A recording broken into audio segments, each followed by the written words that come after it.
What does it cost to be kind? For Somi Jenkins, a 24-year-old waitress at one of the city's most exclusive restaurants, the cost was her job, her dignity, and her brother's last hope. She was fired, humiliated, and thrown out like trash, all for giving a plate of food to a shivering man in the rain. But what her cruel manager didn't know, and what the other staff couldn't see, was that this homeless man was not what he seemed. In fact, he was the one person who held all their lives in his hand. Stay with us, because what happened next isn't just a story, it's a reckoning. The digital screech of the 4:30 a.m. alarm was of violence. Somi Jenkins flinched, her hand slapping the snooze button with a practiced, desperate motion. It wasn't sleep she was clinging to. It was the fleeting, blissful unconsciousness before the numbers started running in her head. Rent, or 450, due in 3 days. Liam's medication, 2100 whole, refill due Friday. Electric, 180, past due. Her paycheck, 1140, after taxes, not including tips. The math never worked. It hadn't worked in 6 months, not since Liam's diagnosis. She slid out of bed in her tiny, drafty studio apartment in a run-down part of the city. The pale, pre-dawn light illuminated a room that was meticulously clean but relentlessly bleak. She pulled on her black uniform, polyester pants, and a white, starched collar shirt. She checked her reflection in the cracked bathroom mirror. Dark circles under her eyes looked like bruises. She applied concealer with a heavy hand, a mask for the customers. Before leaving, she checked her phone. One new text from her brother, sent at 2:17 a.m. "Can't sleep. Joints are on fire. Sorry to bug you." Her fingers trembled as she typed back. "I'm up, taking the early bus. I'll drop by the pharmacy on my break and see if they can give me a partial refill. I love you." Hang in there. She knew they wouldn't. The pharmacy, Camden Drugs, had a strict, no-credit policy for specialty medications. Liam had a rare autoimmune disorder that was slowly, cruelly attacking his nervous system. The medication, Zinexia, was the only thing that kept him functional, and it was ruinously expensive. The bus ride was an hour of cold vinyl seats and the smell of stale coffee. Somi stared out the window as her neighborhood of brick walk-ups and check-cashing stores slowly morphed into the glittering glass and steel canyons of downtown. She worked at Aperture, a restaurant so exclusive that reservations were booked 6 months in advance. It was a temple of minimalist design, culinary snobbery, and breathtakingly high prices. It was also, as of 3 months ago, the newest jewel in the crown of the Sterling Hospitality Group, a massive, faceless corporation that had bought them out. She clocked in at 6 a.m. for her double shift. The kitchen was already a hive of frantic, quiet energy. The first person she saw was her only friend there, Chloe Davis, a fellow waitress with bright pink hair hidden under a net. "Morning sunshine," Chloe whispered, bumping her hip against Somi's. "You look like you wrestled a bear and lost." "Feels like it," Somi murmured, tying her black apron. "Liam had a bad night." "Damn, I'm so sorry, S." Chloe's face softened. "Look, I have $20 I can spare until Friday." Somi felt a familiar, hot sting behind her eyes. "Chloe, no. You have your own stuff." "Just take it," Chloe insisted, trying to shove the folded bill into Somi's apron. "I can't, but thank you." Somi gave her a weak smile. "I'll be fine. Tips might be good. I heard the Chronicle's food critic is coming in tonight." As if summoned by the mention of pressure, the restaurant's general manager, Marvin Finch, swept out of his office. Marvin was a man in his late 40s who looked like he'd been assembled from spare parts of a department store mannequin. His suit was too tight, his hair slicked back with too much gel, and his smile never ever reached his cold, assessing eyes. He lived by 2 things, Aperture's profit margin, and the corporate rulebook. "Ladies," he said, his voice a low, condescending purr. "Glad you could join us." He didn't look at them, his eyes scanning the empty dining room, looking for imaginary imperfections. "Jenkins, Table 7's reservation is for a Mr. and Mrs. Alistair. He's a senior partner at the law firm that handles the Sterling Group's acquisitions. Do not, and I mean do not, mess this up. Your performance reflects on me." "Yes, Mr. Finch," Somi said, her voice flat.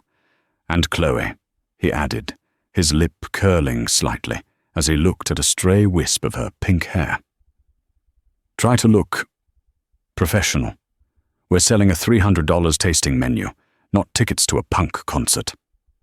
He didn't wait for a reply, just glided away, leaving a faint scent of expensive, sharp cologne in his wake. "I hate that man," Chloe muttered, pulling her hairnet tighter. "Get in line," Somi said, grabbing her stack of menus. "Let's just get through the day." But the day was not in a cooperative mood. The breakfast and lunch rushes were brutal. Somi dealt with a customer who sent back his eggs Benedict 3 times. The hollandaise is tepid, not warm. Tepid.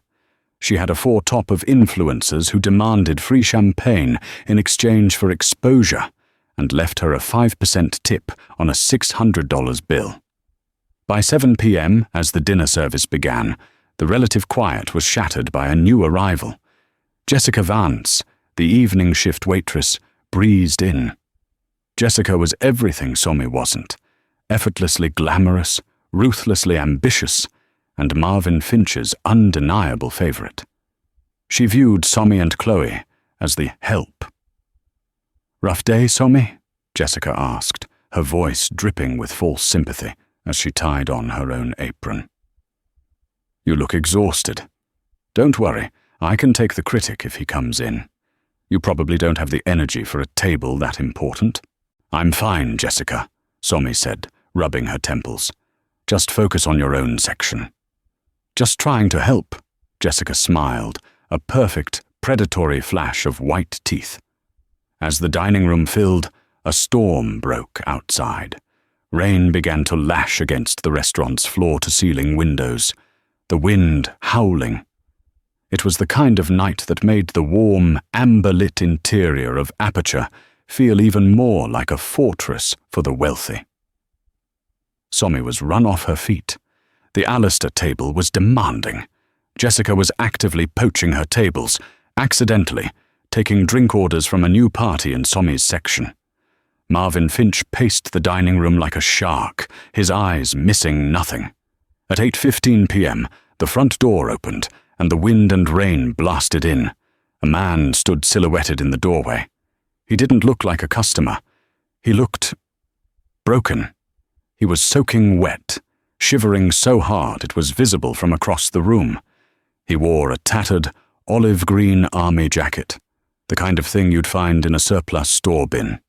His hair was matted and dark with rain, and a sparse, grey-streaked beard clung to his gaunt cheeks. He looked to be in his late 50s, and his eyes, they were the worst part. They were wide and hollow, darting around the opulent room as if he'd stumbled into another dimension. The hostess, a young woman named Maya, looked up from her podium, her face freezing in a polite mask of horror. "Sir, can I help you?" The man just stood there, dripping a puddle onto the polished Italian marble. Is this place warm?" he stammered, his voice rough. Before Maya could respond, Marvin Finch was there. He moved with an unnatural, serpentine speed. "Absolutely not," Marvin snapped, his voice low but vibrating with fury. "Get out! We are a private establishment. You are trespassing." "Please," the man whispered. He held up a shaky, blue-white hand. "Just for a minute. It's so cold." "I will call the police," Marvin threatened, pulling out his phone. "Leave." Now, Somi watched from her station by the kitchen doors. Every nerve in her body screamed. She saw the tremor in the man's hands, the desperation in his posture. She saw Liam, on one of his bad days, looking just as lost. "Mr. Finch," Somi said, stepping forward before she could stop herself. Marvin's head snapped toward her. "Jenkins, get back to your tables." "Mr. Finch, it's pouring. He's not hurting anyone. Maybe we can just let him stand in the foyer for a few minutes, or give him something." Marvin's eyes narrowed into slits. "Are you questioning my management, Miss Jenkins? He is driving away customers." He gestured to the Alistair table, where Mrs. Alistair was watching with a look of profound disgust. "No, sir, I just—" "Then get back to work." The man looked from Marvin to Somi, his gaze lingering on her for just a second. It was a look of pure, bottomless despair. He turned, hunched his shoulders against a gust of wind, and shuffled back out into the raging storm, the heavy glass door clicking shut behind him. Marvin smoothed his suit jacket. Unbelievable. "Maya, spray some air neutralizer in the foyer. The stench." He turned and glided back to the Alistair table, presumably to apologize for the intrusion. Somi stood frozen. She felt sick. The image of the man's face was burned into her mind. She looked at the kitchen pass-through, where a perfectly cooked, $95 dry-aged steak had just been returned. The customer at table 9, a tech bro, had complained it was medium and not medium rare plus. It was perfectly cooked. By policy, it had to be thrown out. Her heart was hammering against her ribs. Liam's medicine, the rent, her job.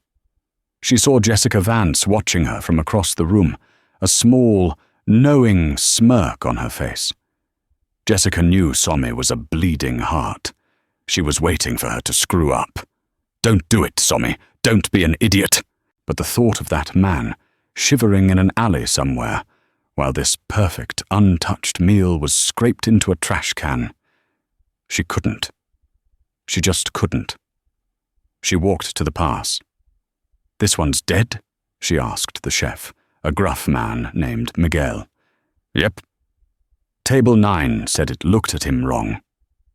"Waste of good beef," Miguel grunted, already plating the replacement. I'll take it to the back," Somi said, her voice sounding strange to her own ears. "Whatever.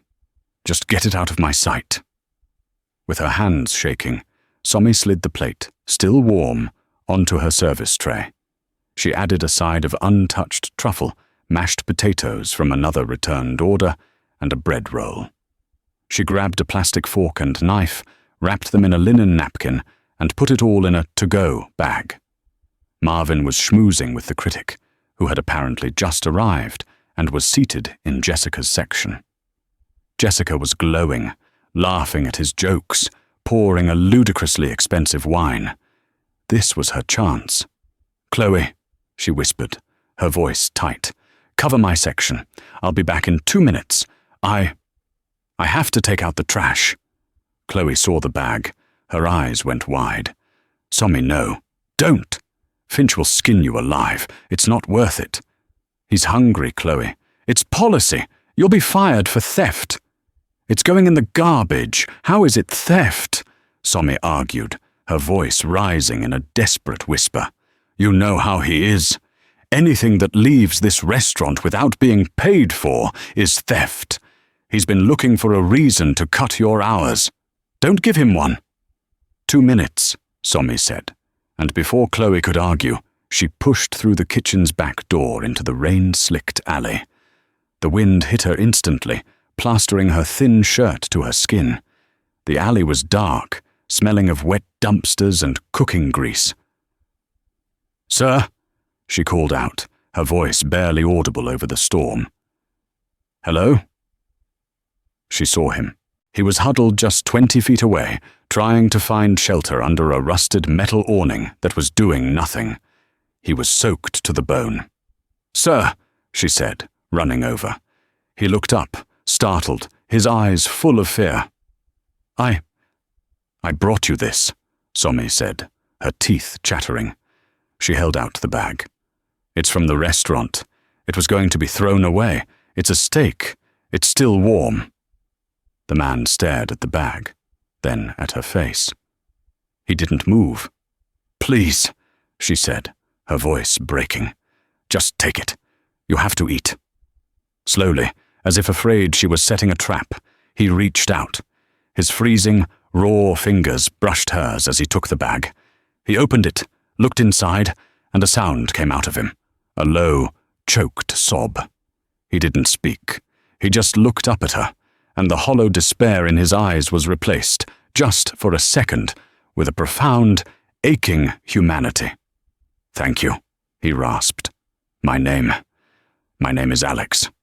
I'm Somi. Please eat. Get somewhere safe. You shouldn't have, he whispered, looking back toward the restaurant door. You'll be in trouble. I don't care, Somi said, and she meant it. No one should be treated like that.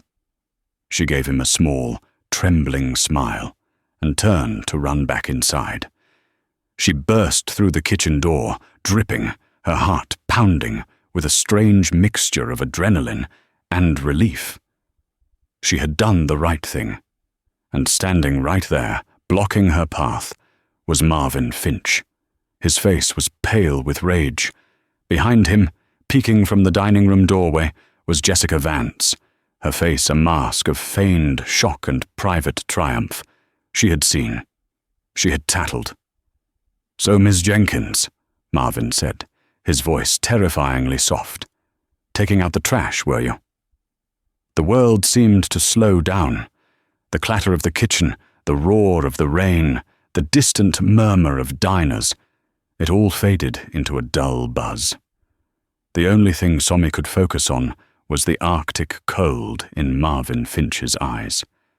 Mr. Finch, she stammered, wiping rainwater from her face.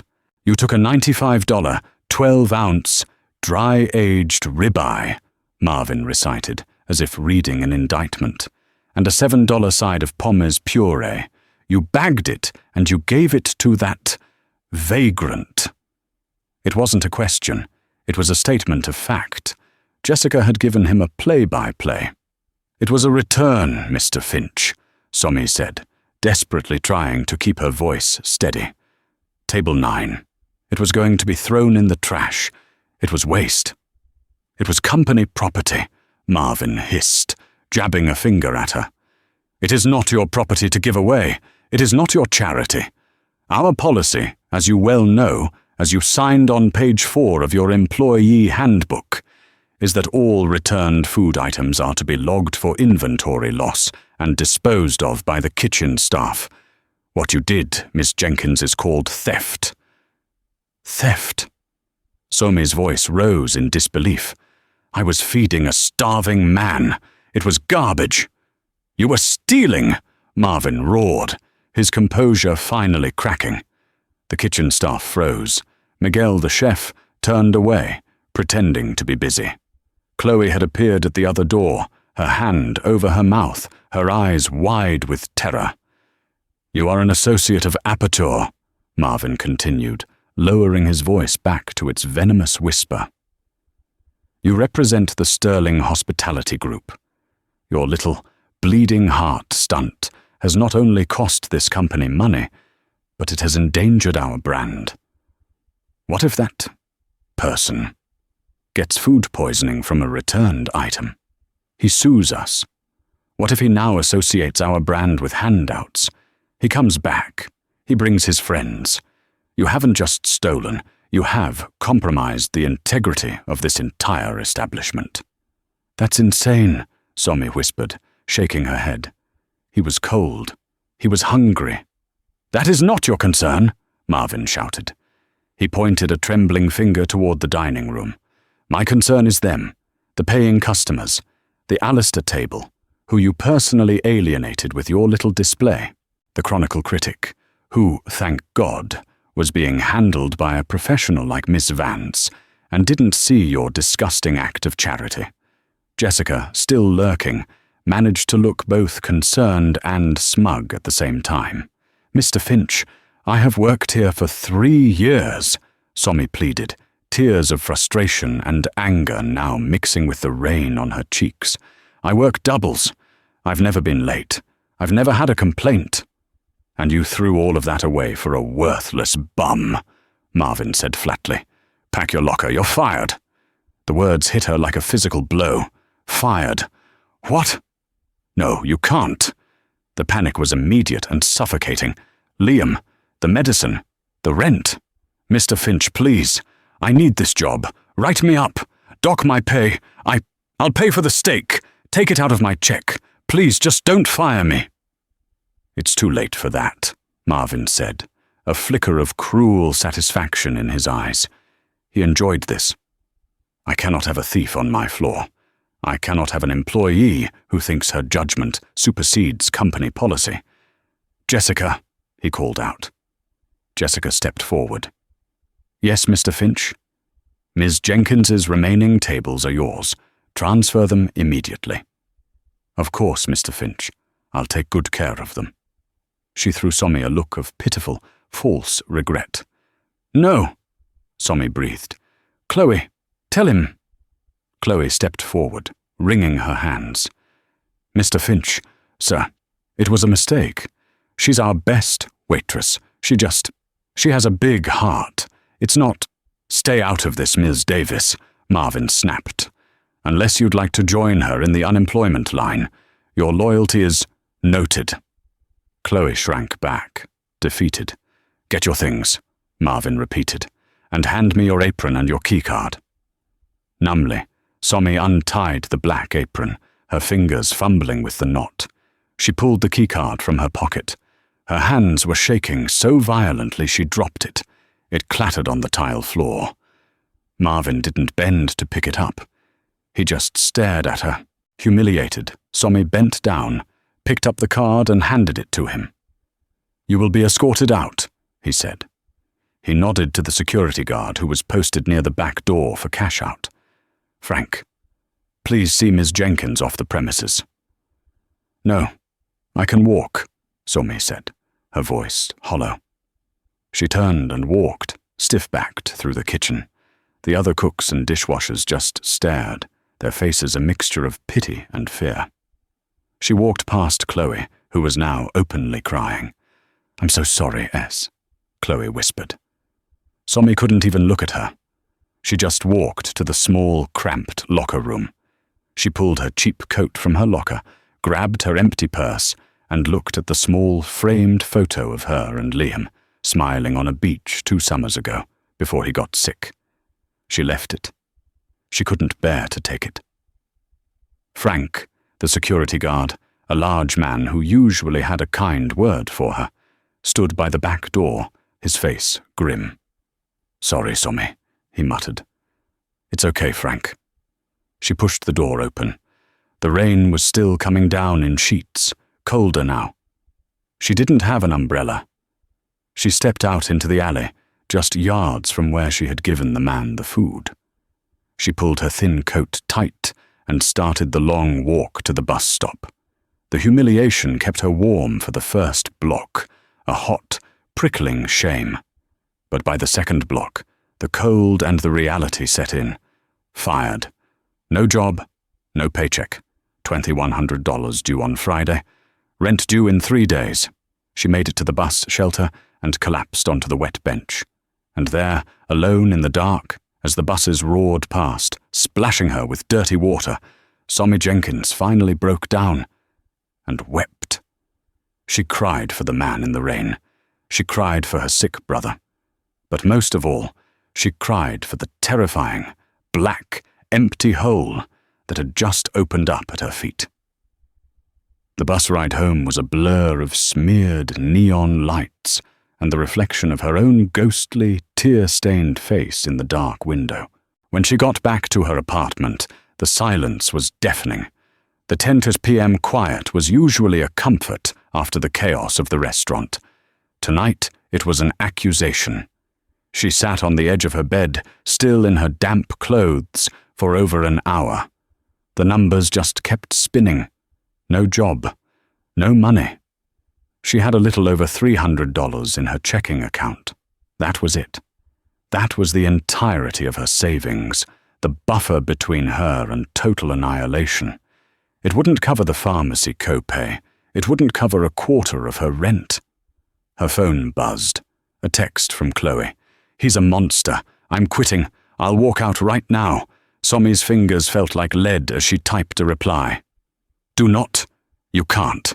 You need that job. Don't you dare." "But it's not right. Jessica is parading around like she won the lottery. She's telling everyone you were caught stealing thousands of dollars worth of food and wine over months." A fresh wave of nausea hit Somi. Not just fired, but slandered. Her reputation was ruined. "Please just stay. I'll be okay. I'll figure something out. I'm coming over after my shift." "No, please. I need to be alone. I'll call you tomorrow." She turned the phone off. She couldn't talk to anyone. She couldn't bear the pity. Sleep was impossible. Every time she closed her eyes, she saw Marvin's face, twisted in glee. She saw Jessica's triumphant smirk. She saw the hollow eyes of the man in the alley. Had she been a fool? Had her one small act of defiance cost her brother his life? The thought was so agonizing she doubled over, gasping. The next day was a grey, miserable Tuesday. Somi woke up at 5 a.m. out of habit, her body aching with a phantom exhaustion from a shift she no longer had. The reality crashed down on her again. Fired. She spent the entire day in a frantic, hopeless burst of activity. She logged onto job sites, waitress, hostess, barista. She sent out 17 applications. She called a temp agency. "We have some data entry," the woman said, "but it's only $12 an hour and it's out in the suburbs."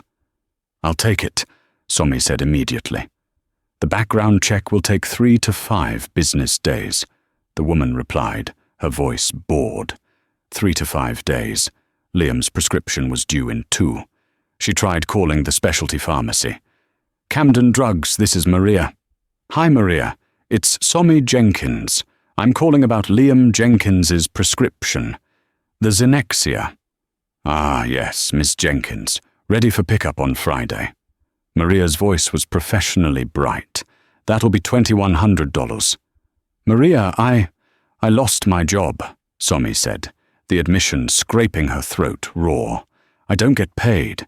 Is there any way? A payment plan? A partial dose? Anything?" The brightness in Maria's voice vanished. "Ma'am, you know the policy. Zenexia is a Tier 5 specialty drug. We can't release it without payment in full. We can't partial dose an injectable." "But he'll get sick," Somi pleaded. "You could try the manufacturer's patient assistance program," Maria suggested, though they both knew the answer. "I tried. My waitress job made me too much to qualify for assistance, but not enough to afford the copay," Somi recited, the rejection letter seared into her memory. "Then I'm sorry, Ms. Jenkins. I can't help you. I can hold the prescription for 48 hours, but then it has to be restocked." The line clicked. Somi hung up the phone. The panic was so cold it was almost calming. She was out of options. She looked around her tiny apartment. What could she sell? Her laptop? She needed it for job applications. Her bed? Her TV was a decade old, worth maybe $20. She was well and truly, completely, terrifyingly stuck. She spent the rest of the day, and all of the next, in a fog of despair. She ate a piece of stale bread for dinner. She ignored Chloe's texts. She sat on the floor and stared at the overdue electric bill, wondering what would happen first, the power being shut off, or her and Liam being evicted. On Wednesday afternoon, the intercom buzzed. It was so unexpected she jumped. She hadn't ordered anything. Chloe didn't have a key. She pressed the button. "Hello?" "Package for Somi Jenkins," a gruff voice said. Courier service. Need a signature." Confused, she buzzed him in. A minute later, a man in a crisp uniform stood at her door, holding a sleek, silver envelope. Not a package, a letter. It was made of thick, expensive-feeling cardstock. Her name was written on the front in elegant, black calligraphy. "Sign here." She signed the tablet, and he handed her the envelope. There was no return address, just a small embossed logo in the corner, a stylized S. She closed the door, her hands shaking again, but this time with confusion. She tore it open. Inside was a single, heavy, cream-colored card. It read, "Ms. Jenkins, your services are requested for a private consultation regarding a new hospitality initiative. Please be at the Sterling Tower, 45th floor, tomorrow, Thursday, at 10 a.m. A car will be provided." A.S. Somi read it once, twice, 10 times. Sterling Tower, the 45th floor. That was the corporate headquarters of the company that owned Aperture, the Lion's Den. A.S. Alistair? No, that was the customer's name. A sick, twisting thought entered her head. Was this a trick? Was this Marvin Finch's boss calling her in to sign some kind of NDA? To threaten her with legal action if she slandered the restaurant? A car will be provided. She wanted to throw it away. She wanted to hide. But then she looked at the calendar. Tomorrow was Thursday. Liam's medicine was due Friday. She had $300, no job and no prospects. Whatever this was, it was the only thing that had happened in 48 hours that wasn't a closed door. She picked up her phone. "Chloe, I need to borrow your black blazer." The good one. At 9:15 a.m. the next morning, a black, immaculate sedan pulled up outside her apartment building. It was so out of place in her neighborhood that her neighbors were peering out their windows. The driver, a man in a black suit, got out and opened the back door for her. He didn't say her name. He just nodded, as if he knew exactly who she was. Ms. Jenkins. The ride downtown was silent. Somi sat on the plush leather seats, her hands clenched in the lap of her one good pair of black slacks. She was wearing Chloe's blazer over her best white blouse. She looked the part of a young professional, but inside she was a screaming ruin. The Sterling Tower was a monument to wealth and power. It was a shard of smoked glass that pierced the clouds. The lobby was a cathedral of white marble and minimalist art, larger than her entire apartment building. I'm here to see A.S., she said to the woman at the massive security desk, her voice sounding small. The woman didn't even have to look at a list. "Ah, yes. Ms. Jenkins, we've been expecting you. Go right up. The elevator on the far right is programmed for you." Somi walked on shaky legs to the elevator. She pressed the 45 button, but it was already lit. The doors slid shut with a silent, expensive thwip. The elevator didn't just go up. It launched. Her ears popped as she ascended, watching the city shrink below her. The doors opened directly into a reception area. But it wasn't an office. It was a sprawling, open space with 20-foot-high windows, offering a panoramic, godlike view of the city. The furniture was sleek and modern, and the air was perfectly quiet. A woman with a headset and an impossibly chic haircut smiled at her. "Ms. Jenkins, welcome. Mr. Sterling will be with you in just a moment. Can I get you a water? Coffee? Espresso?" Mr. Sterling. The name hit her. Alexander Sterling. The CEO. The billionaire phantom who owned everything, including Aperture. The man no one had ever seen. This was worse. This was so much worse. Marvin had escalated this. He'd gone to the CEO. She was going to be sued. She was going to be blacklisted from the entire hospitality industry. Just water, please," she managed to squeak. "Of course." The woman handed her a glass of water that probably cost more than her bus pass. Somi sat on a leather couch, trying not to let her shaking hand spill the water. She was going to be sick. She waited for 10 minutes, each second stretching into an eternity. She stared out the window at the ant-sized people below, feeling like she was about to be dropped from a very great height. Finally, a heavy oak door at the far end of the room opened. "Miss Jenkins, he'll see you now." Somi stood. She wiped her damp palms on her slacks. She walked toward the door, each step feeling like she was walking a green mile. The receptionist opened the door for her and gestured her inside. It was a massive corner office. The desk was a single polished slab of dark wood. One entire wall was a map of the world, dotted with lights. The other 2 walls were glass. A man was standing with his back to her, looking out the window. He was tall, dressed in an impeccably tailored, razor-sharp charcoal suit. His hair was thick, silver-grey, and perfectly combed. "Mr. Sterling?" Somi's voice was a reedy whisper. The man was silent for a moment. Then he spoke. His voice was not the rough, desperate rasp she'd heard in the alley. It was deep, clear, and commanded absolute authority. "Please, Miss Jenkins, come in, close the door." He turned around. Somi's breath caught in her throat. Her brain simply stopped. It wasn't him. It couldn't be. The face was the same. The eyes, they were the same eyes. But they weren't hollow anymore.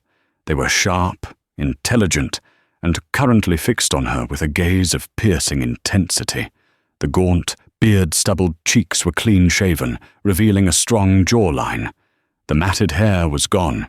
The shivering, broken creature from the alley was gone. In his place stood Alexander Sterling, the homeless man, the man she'd given the steak to. "You," she whispered, her hand flying to her chest. "You're—" "My name is Alex," he said, a small, sad smile touching his lips. "But yes, you know me as the CEO. I believe you also know me as the vagrant from Monday night." Somi couldn't speak. She felt the room tilt. She gripped the back of a chair to steady herself. I don't understand." "Please, sit," he said, gesturing to the chair. He didn't sit. He walked slowly around the desk, his presence filling the room. "What don't you understand, Somi? You gave me a $95 steak. You got fired for it. You were very kind. And you were punished." "It was a test," she said, the words tasting like ash. You were testing us? That was a game?" Her confusion was suddenly replaced by a hot, bright flare of anger. All that suffering, her job, Liam's medicine, her humiliation, all for some billionaire's sick game? "No," he said, and his voice was sharp. "Not a game, and not a test, not in the way you mean. An investigation." He sighed, running a hand over his face. "Ms. Jenkins, I didn't buy the Sterling Group. I built it. I started as a dishwasher. I was a busboy. I was a line cook. I built this company from nothing, based on one single principle: hospitality. True, genuine human hospitality." He paced to the window. "For the last 5 years I've been removed. I've been up here, in this tower, reading reports, looking at profit and loss statements. And I saw the profits going up, but the customer reviews, the employee retention, it was all going down. The Sterling brand was becoming cold, efficient, cruel." He turned back to her. "I've been getting reports about Aperture, about Marvin Finch, reports that he was running it like a tyrant, that he was obsessed with policy and had forgotten people. So I decided to see for myself. I've done it before. I go in, dressed as someone the world ignores, to see what my company is really like." "So you came in as Alex," he finished. "A man with nothing. To see if there was one person, just one, in that entire building who remembered what hospitality meant. I stood in that doorway, freezing and soaked, and your manager, Mr. Finch, threatened to call the police. Your hostess looked at me like I was garbage. Your fellow waitress, Ms. Vance, laughed at me. He paused and his eyes softened. And then there was you. You spoke up. You defended me. And then you followed me into that alley. You risked everything, your entire livelihood, to give a starving man a hot meal. He walked to his desk and picked up a file. Her file. I know about your brother, Liam, he said quietly. I know about the Xenexia. I know you have 3,000 in your bank account, and your rent is due. Somi flinched, feeling exposed. How? When you do an investigation, you do it thoroughly, he said, not unkindly. I had my team look into you the moment you were fired, which, by the way, I watched from across the street. I saw Mr. Finch fire you. I saw you walk to the bus stop in the rain. A heavy silence filled the room. Why am I here? Somi finally asked, her voice trembling. Are you giving me my job back? Alexander Sterling looked at her, and his expression was dead serious. No, Miss Jenkins, he said. I am not giving you your job back. That would be a complete waste of your talent. Somi stared at him, her mind unable to process his words. A waste? You're not a waitress, Somi, Alexander said, leaning against his desk. A waitress follows orders. A waitress serves food. You're a leader. You have judgment. You have compassion. You have the one thing I can't teach and I can't buy, character. Aperture doesn't need you as a waitress. He paused, letting the words hang in the air. It needs you as its new general manager. Somi's entire body went cold, then hot. She laughed, a short, hysterical bark. What? No, I'm a waitress. I have no degree. I've never managed anything. Marvin, Mr. Finch, he's the manager. Mr. Finch, Sterling said, his voice hardening, is an expert in policies and a novice in people. He's a liability. He's the sickness I've been trying to find in this company. You are the cure. I can't, Somi stammered, shaking her head. I wouldn't even know what to do. The ordering, the schedules, the P&L reports. I don't know any of that. I can teach you how to read a P&L report in an afternoon, Sterling said, dismissing her concerns with a wave of his hand. I can't teach a man like Marvin Finch how to be a decent human being. I'm not offering you this job because you're qualified, Ms. Jenkins. I'm offering it to you because you are essential. He pushed off the desk and walked toward her. I am offering you the position of General Manager of Aperture, effective immediately. The salary is $120,000 a year, plus performance bonuses. Somi stopped breathing. $120,000. That was life-changing. That was Liam's medicine. That was rent. That was life. Furthermore, he continued, the Sterling Group's executive health plan will cover 100% of your brother's medical expenses, retroactively. He slid a small white envelope across the desk. Inside is a check for $2,100, made out to Camden Drugs. My assistant will have it delivered by noon today. Liam will get his medication. Somi collapsed into the chair. The tears she had held back for 3 days finally came. It wasn't the desperate, humiliated weeping in the bus shelter. It was a flood of pure, unadulterated relief. She covered her face, her shoulders shaking. Sterling stood by, silent. He handed her a linen handkerchief from his suit pocket. Thank you, she finally whispered, wiping her eyes. Thank you. Don't thank me, he said, his voice gentle. You earned this. You passed a test you didn't even know you were taking. The world, it's a cruel place. It counts on people to be afraid. It counts on people to look the other way. You didn't. He let her compose herself for another minute. When she finally looked up, her eyes red but her spine straight, he smiled. Now, he said, a new, sharp energy in his voice. Are you ready? We're late. Late? She said, confused. Late for what? Your first day of work, he said, picking up his suit jacket. We have an employee meeting at Aperture in 30 minutes, and Mr. Finch has a performance review he'll never forget. A jolt of pure, terrifying adrenaline shot through her. We're going now. No time like the present, Miss Jenkins. Oh, and one more thing. He gestured to his assistant on the intercom. Please send in Dr. Alistair. The door to the office opened, and a man in a sharp suit walked in. Somi recognized him instantly. It was the customer from table 7, the one who had watched her with such disgust.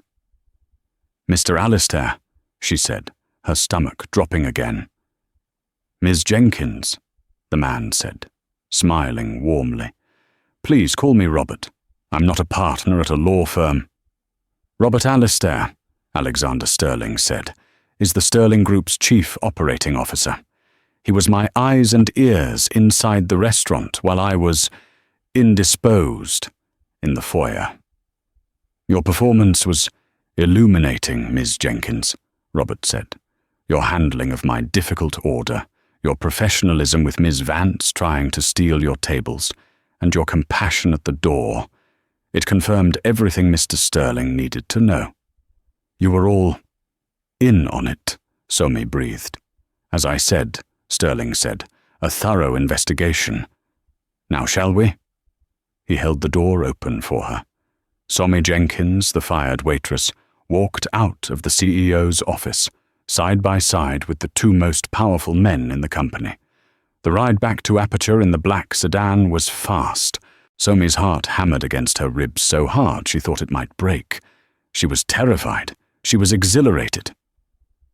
I don't know what to say, she said to Sterling, looking at her own trembling hands. You don't have to say anything, he replied, his eyes on the road. Just be yourself. Be the woman who gave me the steak. That's the person I'm hiring. The car pulled up to the front of Aperture. It wasn't the back alley this time. It was the grand main entrance. The lunch service was just beginning. Sterling's driver opened the door for him. Robert Alistair got out the other side. Somi took a deep breath and stepped out of the car. The three of them, a phalanx of power, walked toward the front door. The hostess, Maya, was at her podium. Her eyes widened in recognition when she saw Somi. Her jaw dropped when she saw the man Somi was with. She had seen Alexander Sterling's picture in press releases. She went pale. Mr. Sterling, sir, welcome. We weren't expecting you. I'm aware, Sterling said, his voice polite but icy. He didn't slow down. Please assemble all staff in the main dining room. Immediately. All hands. Stop service. But, sir, the customers are now my guests. Get the staff. Now. Yes, sir. Maya scrambled away, panic in her eyes. Somi, Sterling, and Alistair walked into the center of the dining room. A few tables of diners looked up, annoyed at the commotion. Marvin Finch burst out of his office, his face plastered with a wide, greasy, sycophantic smile. Mr. Sterling, what an unexpected honor. Had we known you were visiting, we would have... His voice died in his throat. His eyes had flicked from Sterling to the person standing beside him. Somi. His smile vanished, replaced by a mask of pure, unadulterated confusion and fury. Jenkins! He hissed, his eyes darting between her and the CEO. What is this? What have you done? Mr. Finch, Sterling said, his voice cutting through the room. The kitchen staff, Chloe, Jessica, and the other waiters were now filtering into the room, their faces a mixture of confusion and terror. Mr. Sterling, I apologize, Marvin said, turning his back on Somi to focus on the CEO. This is a former employee. She was terminated for cause. Theft. Frank, he yelled for the security guard. Remove her. That will not be necessary, Marvin, Sterling said. Marvin froze at the use of his first name. I am aware of the termination, Sterling continued, his voice resonating with cold fury. I was the one she stole from. I was the vagrant you threatened to have arrested. Every molecule of color drained from Marvin Finch's face. He looked like he had been shot. He opened his mouth, but only a small, strangled squeak came out. Chloe, standing in the back, gasped, her hands flying to her mouth. Jessica Vance, who had been preening by the service bar, looked as if she had swallowed acid. Sir, I don't, Marvin stammered, his eyes wide and panicked. You don't what? Sterling demanded. You don't understand. Let me be clear. I came to my own restaurant, disguised as a man in need, to see what kind of people I employ. And what I found, he said, his voice dropping, was you. I was protecting the brand, company policy, the Alistair table. The Alistair table, Robert Alistair said, stepping forward, is right here, and I was appalled by your conduct, Mr. Finch, not by the homeless man, by you. Marvin staggered back, his world collapsing. You humiliated a good employee, Sterling continued. You slandered her to her colleagues, and you threw a kind, compassionate woman out into a storm for doing the one thing this company is supposed to exist to do, show hospitality. Please, Mr. Sterling, it was a mistake, a misunderstanding.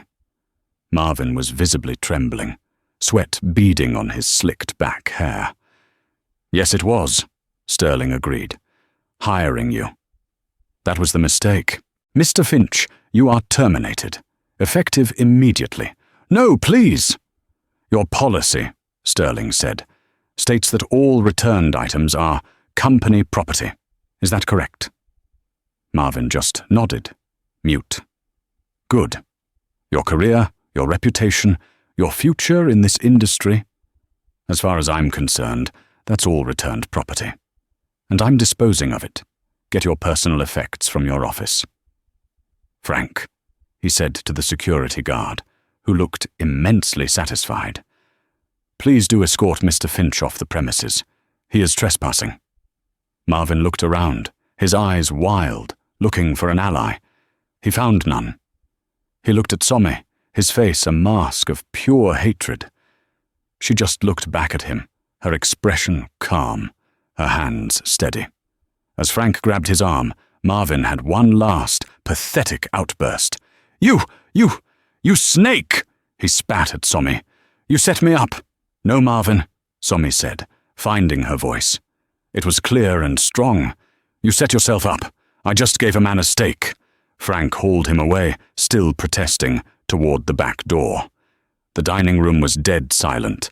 The staff just stared at Somi and Sterling. Sterling turned to the staff. Let this be a lesson to all of you. Sterling Hospitality is not a company of rules. It is a company of people. From now on, your new guiding principle is people first, before profit, before policy, before anything. He then looked at Jessica Vance, who was trying to blend into the wall. Ms. Vance, your behavior, your tattling, your attempt to profit from another's misfortune has been noted. Your services will also no longer be required. Jessica crumpled, bursting into tears. No, I was just...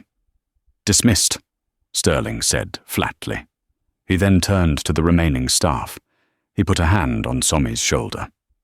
Everyone, Alexander Sterling announced, his voice filling the room.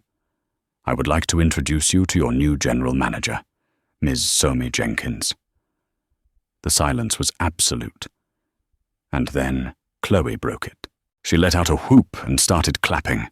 Miguel, the chef, cracked a huge smile and joined in. Soon the entire staff, minus the two who had been fired, burst into thunderous applause. Somi looked at Chloe, who was crying happy tears and smiled. "Miss Jenkins," Sterling said, stepping back. "Your restaurant, your floor. What's your first order?" Somi took a deep breath. She looked at her new team. She felt the fear, but she felt the strength, too. "Chloe," she said, her voice steady. "You're the new floor supervisor. Miguel, let's get a staff meal ready. A good one. The steak. For everyone. And someone. Please get our diners." She gestured to the stunned customers. "A round of our best champagne. On the house. For their patience." She looked at Alexander Sterling. "And Mr. Sterling, thank you." "Call me Alex," he said, smiling. "Welcome aboard, boss." As the staff hurried to follow her orders, Somi walked to the window. The rain had stopped. The sun was breaking through the clouds. She pulled out her phone and dialed. "Liam? Somi, are you okay? Did you get the—" "It's okay, Liam," she said, a tear of joy tracing a path down her cheek. "Everything's okay. I got a new job. You're going to get your medicine, I promise. Everything's going to be okay." In a single day, Somi Jenkins went from the unemployment line to the executive office. She didn't just get her job back, she took over the whole restaurant. It's a story that proves that character is worth more than any rule book, and that one small act of kindness, even when it costs you everything, can change your entire world. Marvin Finch learned that policies don't make a business, people do. And Alexander Sterling, the billionaire who hadn't forgotten his roots, found the one person he could trust to save his company's soul. What do you think? Did Marvin get what he deserved? What would you have done in Somi's shoes? Let us know your thoughts in the comments below. If this story moved you, please hit that like button so more people can see it. Share it with someone who needs a reminder that kindness matters. And most importantly, subscribe to our channel and ring that bell. We have so many more incredible, shocking, and inspiring true-life stories coming your way, and you won't want to miss a single one. Thank you for watching.